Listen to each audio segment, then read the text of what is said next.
Hello, neighbor. Beecher Moorfield here, and welcome to Make It a Great Day. I don't know who said this, but once again, these are some of the thoughts that you don't know who made them are still good for thought. Never get so busy making a living that you forget to make a life. Wow. Let me ask you a question.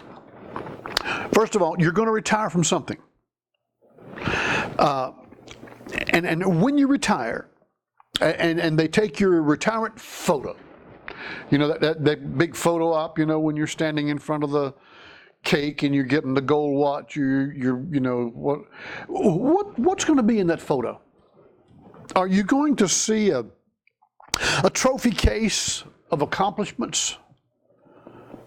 Or will you see in that a colorful roadmap of the life you yet have to live?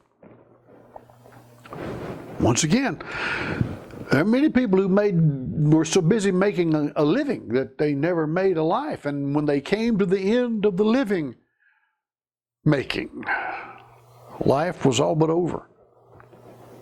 I can give you anecdotal proof of that. I'll never forget one man in the neighborhood where I grew up as a kid. He never missed a day's work as long as he lived. That was one of his claims to fame. He worked in a factory in our city. Never missed a day's work. Worked there for nearly 40 years. Never took a sick day. The only time he ever took off was vacation time. The man was healthy and strong and vital.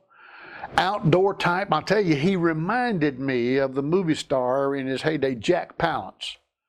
And some of you will know who I'm talking about. Rugged, chiseled features, very individualistic, strong, silent type of a guy. Lived right across the road from where I grew up. Knew him well. No health problems. But 1 year after retiring from the factory where he worked, he was dead.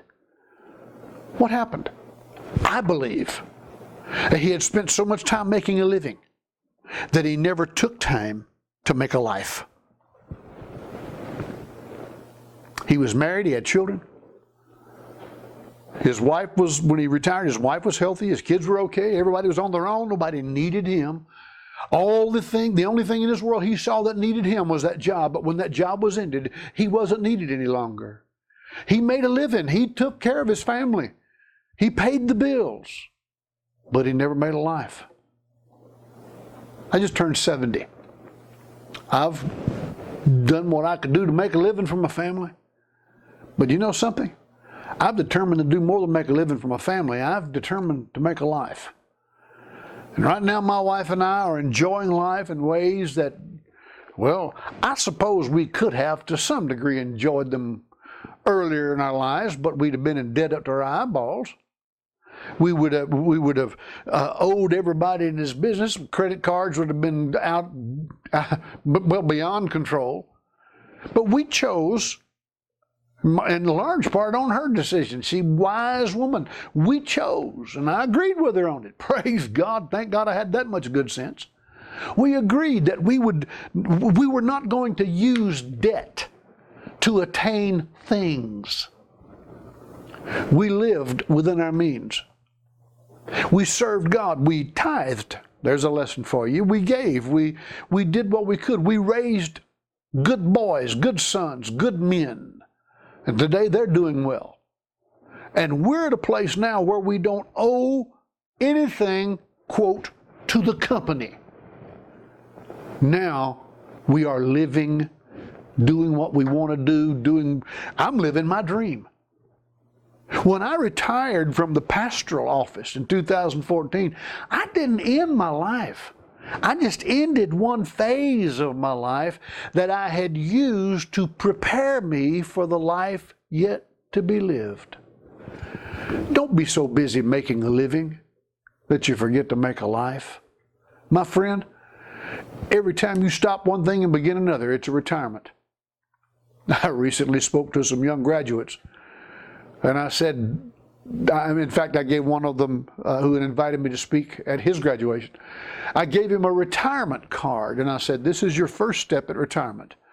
Retirement is not the end of life. It is merely an ending point of one phase that releases you to go to the next phase of living. Life's about living, not having lived. Life's about making a legacy, not leaving the world without one. Make a legacy. Never get too busy making a living so that you don't have time to make a life. Now, you get out there today and make a life. Make it a great day.